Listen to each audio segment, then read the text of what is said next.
ഹരി ഓം. Divine vlogs വിത്ത് ഇന്ദുവിലേക്ക് ഏവർക്കും സ്വാഗതം. എല്ലാവർക്കും എൻ്റെ നമസ്കാരം. ഈ കർക്കിടക മാസത്തിൽ രാമായണം വായിക്കാൻ സാധിക്കാത്തവർക്കായി ഏകശ്ലോക രാമായണം പാരായണം ചെയ്താൽ മതിയാകും. തിരക്കേറിയ ഈ കാലത്ത് എല്ലാവർക്കും ദിവസവും ഇത് പാരായണം ചെയ്യാൻ സാധിക്കാതെ വരും. അതിൽ വിഷമിക്കേണ്ട. ഇനി മുതലുള്ള ദിവസങ്ങളിൽ രാവിലെയും വൈകുന്നേരവും ഈ ഏകശ്ലോക രാമായണം പാരായണം ചെയ്താൽ മതി. അപ്പോൾ ശ്രീരാമചന്ദ്ര ഭഗവാന്റെയും ആഞ്ജനേയ സ്വാമിയുടെയും അനുഗ്രഹം തീർച്ചയായും നമുക്കുണ്ടാകും. എല്ലാവരും നിർബന്ധമായും നാളെ മുതൽ പാരായണം ചെയ്യുക. നമുക്ക് ശ്ലോകമൊന്ന് പരിചയപ്പെടാം.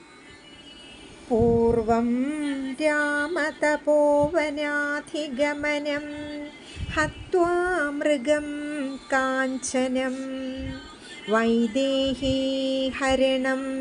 ജടായുമരണം സുഗ്രീവസംഭാഷണം ബാലീനിഗ്രഹണം സമുദ്രതരണം ലങ്കാപുരീമർദ്ദനം